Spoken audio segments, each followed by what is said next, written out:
I'm Logan Crawford, and right now on GBN, we're spotlighting a powerful and transformative read that encourages healing and self-discovery. The name of the book, New Moment, Transgression to Transformation. It is written by a terrific author. His name is Dathan Beckett. And in the book, he invites readers to break free from the chains of the past and embrace their power to reshape the present. With emotional depth and spiritual insight, this book offers a blueprint for personal renewal and inner strength. We're delighted to have this very talented author join us here today. We thank the team at Atticus Publishing for helping us put him on TV today. And we ask viewers like you to support authors like him by subscribing to our channel and by purchasing his amazing and powerful book. The links are below this interview. Dathan, thank you so much for joining me here today. Thank you for having me.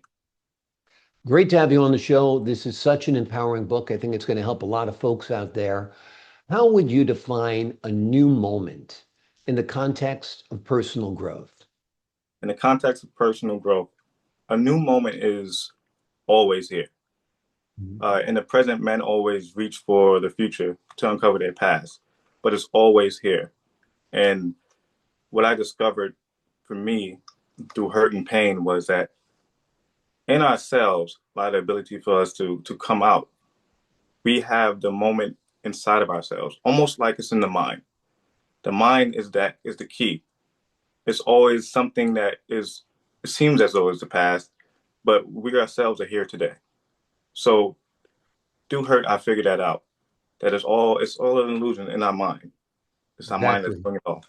With every moment, there's another chance to turn it all around. That was the message in Vanilla Sky, a movie with Tom Cruise a few years ago. And it's a very, very true statement. Why do Mhm. you think it is so difficult for people to let go of past mistakes? I think it's like anything else. People are addicted. It's almost becomes habitual.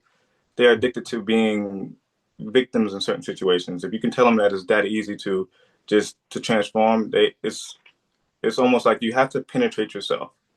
You have to go in, and a lot of people don't like to go in. They like to point the fingers. If you have to point the fingers at someone else, it's kind of difficult for you to reflect on your own life. It always has to be a reason why your life is like that. But it's us that has the ability to come out of that, like I said. And I had to do that because I was the one that's pointing fingers. I was angry. So I was Mm. pointing fingers and I hurt a lot of people.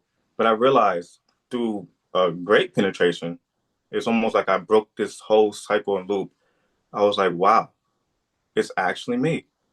And so I've begun to help so many people in my endeavors, independent of any cameras, independent of anything. I've helped so many people across the Bay Area of California, and it's I want to share it abroad with more people, tell them how to go in and to guide them and show them that light. What role does self-forgiveness play in healing, do you think? Self forgiveness. You have to you have to self forgive not for other people, but for yourself. Because like I put in my own family and personal experience, if the person that caused you the most pain was to actually pass from this time and you never got the clarity you wanted, would you still begin to progress and say to yourself that this person is stopping me from becoming the person I want to be? You can't, if they never get the clarity, you have to know that you have to go inside and find that part, that healing for yourself, because you may never get that clarity from that person you're most looking for. And so you become trapped, almost in prison in your own mind. You become such a prisoner, you carry that burden like a boulder and you just carrying it Yeah. around. So you have to forgive others to forgive yourself. It's not for them, it's for you, honestly. Yeah. For yourself. How did your upbringing in New York City shape your perspective? Um, I was I was told, insecurities. I was told that I was uh just a child that was not attractive. And it was sort of an abusive type of family, but it was Mhm. also a great family. So we had two sides. But I felt like I was couldn't look in the mirror. I just felt ugly. I felt ugly all the way, and it made me angry. So growing up, I was always more asking myself questions: why me? Why did I feel like this? And I projected that pain on everybody else. So I was perpetuating a cycle. A Yeah. cycle is actually a chain that you actually perpetuate. So I needed to break that. And so moving from like, New York and coming to out here to California helped me to see from a further point of view instead of being Yeah. in it, you know. So Leaving New York and going to California is sort of like lifting the gray clouds and making them part. I mean, the sunshine alone, the brightness of the state is so empowering. yeah, And we really do have to re-script what we're told when we're growing up because so much of it is not grounded in reality. I mean, a parent or a teacher could have had some kind of grievance with themselves that they project on you. So mhm. it's a matter of reframing, I think. And let me ask you this. How can people begin to reframe negative thoughts into empowering ones? You have to begin to believe in yourself. You have, well, first it comes from hearing. You have to hear. When somebody says something, you have to hear, and then you have to take that and you have to believe that you can actually, what you heard can be done. Now, for me, I have to use this example. I was a person that did not believe I can be healed, but I had to keep saying to myself that I'm free. I'm a better version of myself. I did not believe it at all. I never believed it, but over time, it became true. So the more I kept saying that inside, it's not more so saying it outside. Inside, from here to my heart created that feeling of what I was saying. It wasn't true at first, but you have to keep saying it until that feeling comes. It's all about the feeling. When you Yeah. feel it, that's when it becomes true for you.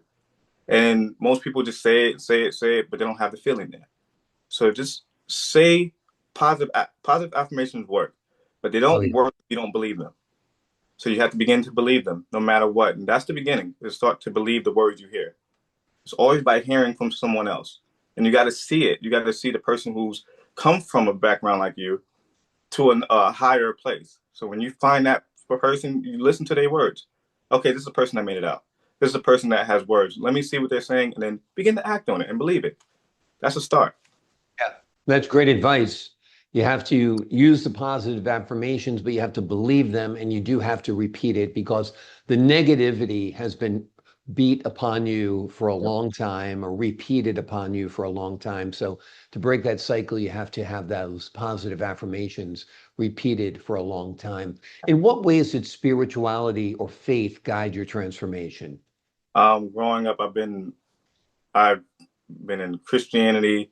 I moved to different other faiths, and I realized that these faiths were good for certain reasons. But I've always been into God, and always been into that spirituality part since I was 5, and I've always tried to bestow that upon people. And even when I was 8 years old, held a whole classroom just talking to them. But going further, I realized that it wasn't serving me a purpose of healing. I was still hiding in the dark. Outwardly, I looked like I was good, but still, I was that same person. And so I was like, okay, I believe in God. I believe in this faith, but it has to be somewhere else. It has to be somewhere where I'm not looking, and where I wasn't looking is where I found it. And for a lot of people, is where they're not looking, and it'll take almost mankind to understand this in the long run, that where you're not looking is where your peace is. And where you're not looking is where you're going to find healing. But you got to be able to hear it. So it's played a long run since I was young. Absolutely. What do you hope readers take away after they turn the last page of your book? I hope they take away that they can actually begin to transform and that it's believable and that actually can occur. I don't expect them to read and like I'm transformed. No, I expect them to say, wow, I actually have a light at the end of the tunnel. I actually have a choice to not be conditioned by what I was taught when I was younger or by the trauma that was put upon me when I was this age, or I actually can do something different. Because if this guy made it out and he's been through that, then why can't I? And if you can see that, then I hope they take away that it's a possibility, that this is just a flicker of light for them. A flicker of light that can turn into one grand fire that makes them be able to burn and be seen. That's what I want for people. Great metaphor. How do you handle setbacks after beginning a healing journey? Setbacks. For me, I recognize that it's a moment. It's a moment where everyone gets weak, but you have to realize that this moment when you wake up, you have you'll have setbacks, but it has to be a learning lesson in it.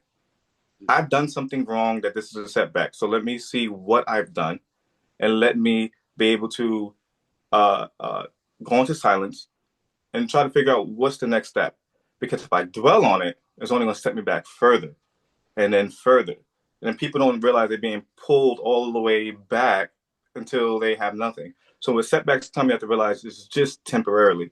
Just like some things good are temporarily, and you can get other things that's better. But it's just a setback. You have to say to yourself, okay, it's an emotion. It could be an emotion setback, and that's the important part.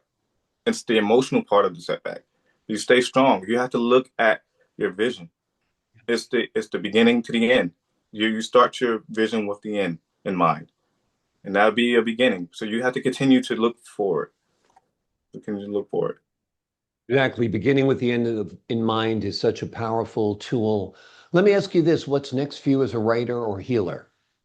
What's next for me is once these books are sold, I really want to create a healing retreat. I want to lecture to different places and different people, and I want to give them advice personally.